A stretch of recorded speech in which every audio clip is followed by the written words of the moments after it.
everybody, it's Cheyenne and welcome back to my channel. Today's video is going to be about chart notes. Now I'm just going to talk about them and just what you may expect while working as a dental assistant in a dental office, and just kind of how you write them, why they're important, some things that you definitely want to make sure are in your chart notes, because proper chart notes are very important. Now, with that being said, it's not something that I really stress about because every office I've worked in, there basically is a template to your chart notes. So when you go to write your chart note, you're going to be selecting from whatever you did. So there's like a restorative note for fillings, an extraction note for extractions, crown prep, root canals, cleanings, whatever it may be, there's going to be a template for that. And then you click on it, and then there's like little drop boxes throughout the template for the note that you select what you used.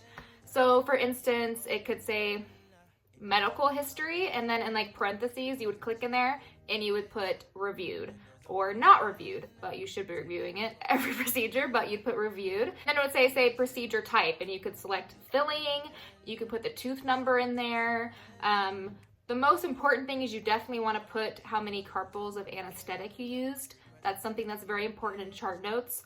What tooth you worked on, what surfaces of the tooth, if there was decay, if it was a defective restoration, if like it was just broken or something like that. You definitely want to put your initials and the doctor's initials. If anything particular happened, like the patient was shaky before the procedure and you took their blood pressure. For extractions, you definitely want to put their blood pressure in there. Something else that's really important to put in chart notes is if you had a conversation with the patient. Now, if you see the patient and they're upset about something, or they're confused about a procedure, or whatever it may be, you want to make sure that you have that dialogue between them and the dentist, or they have any dialogue with you. Just anything that's important. So say you did a filling on a patient and you told them you were doing amalgam, but at the end of it, they thought you were doing composite. So they are upset that the filling was silver, so you redid it and had to do composite. You want to put things in there like that. But honestly, to me, chart notes aren't really that stressful because there's templates, they're fairly easy to fill out. And just like everything dental related, it's going to be different in every office. So some offices, the dentist does all the chart notes and you don't have to worry about it. Some offices, it's strictly the assistants. My office now, I do the chart notes and then my dentist checks at the end of the day and he'll let me know if I missed something or if he feels that something else needs to go in there, or he'll add his own little dialogue if he feels that it needs to go in there. But everything is on the computer now and it's templated and it makes it a lot easier. I've only worked at one office where they still did handwritten chart notes, and that was when I was still in school at my practicum site, and they were doing away with that and going to digital. And now I only have used, digital chart notes, nothing's handwritten. But if you are working in an office that is handwritten, yes, it's going to be more work because you're handwriting those chart notes. So you're writing what the patient came in for, how many carpals of anesthetic, what you did, the process of the procedure. So you have to tell them what type of material you used. There are many types of composite materials. There's like Fuji, which is a temporary restoration. There's composite, that's permanent. Of course, there's amalgam. There are like liners you can put in there. There's things that help with bleeding on the gums. So if you're handwriting notes, you have to make sure you put everything in there. Definitely materials, how many carpals of anesthetic, blood pressure, their medical history was reviewed, you answered all their questions, all that kind of stuff needs to go in there, and your initials and the doctor's initials. But like I said, that's really not common anymore. Everything's gone to computers, it's digital, so all that kind of stuff should be into the computer. Now, I personally have never ran into any issues regarding my chart notes. I have heard throughout my career as a dental assistant, I have heard of people threatening to sue, or people, trying not to pay for a service, so they want their chart notes because they want to show it to their insurance company or whatever it may be. So you do need to be careful with them. Granted that they are fairly easy to fill out, it is really important that you put in any conversations that you may have with the patient.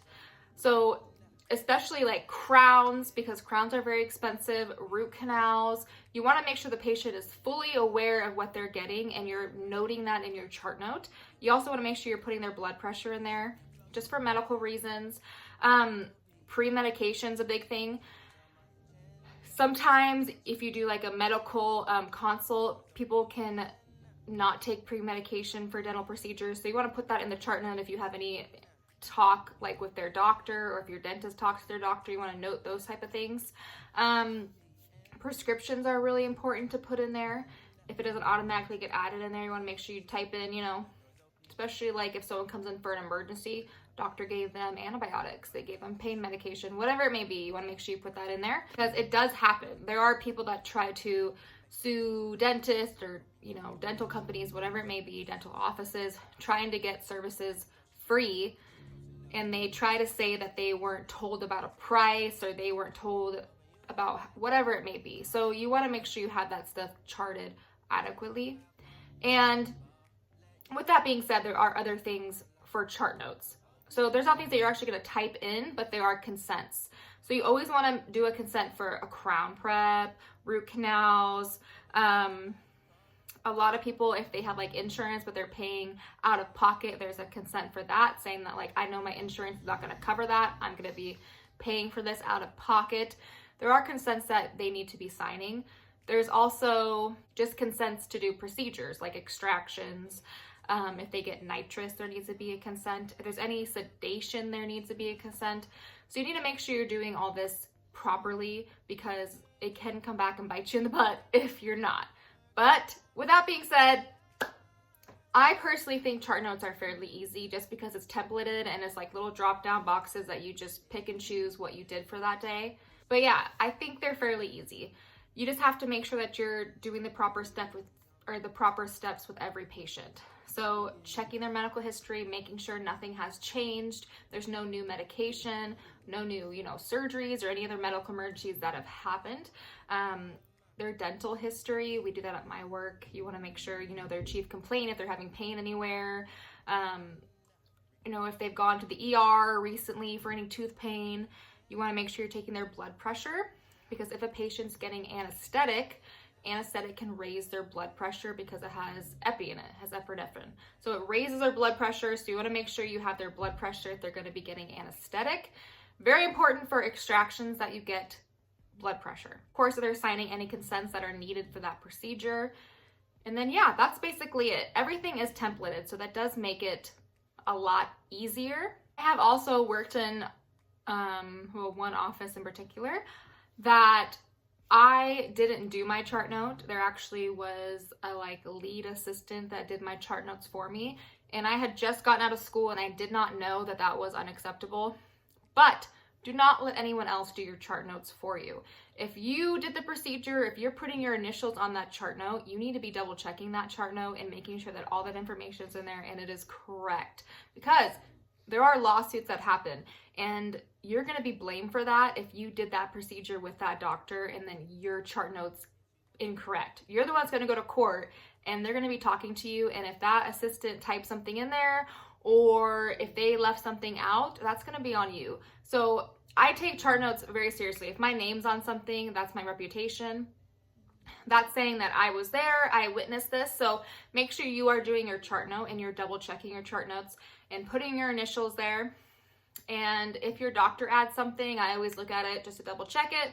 But yeah, that is your initial on that procedure. So make sure you are double checking your chart notes and not letting anyone else do those chart notes for you. But yeah, other than that, I think chart notes are pretty simple. You just want to make sure that you're putting the correct information in there. But I hope you guys found this video helpful, and I'll see you in the next one. Bye, guys.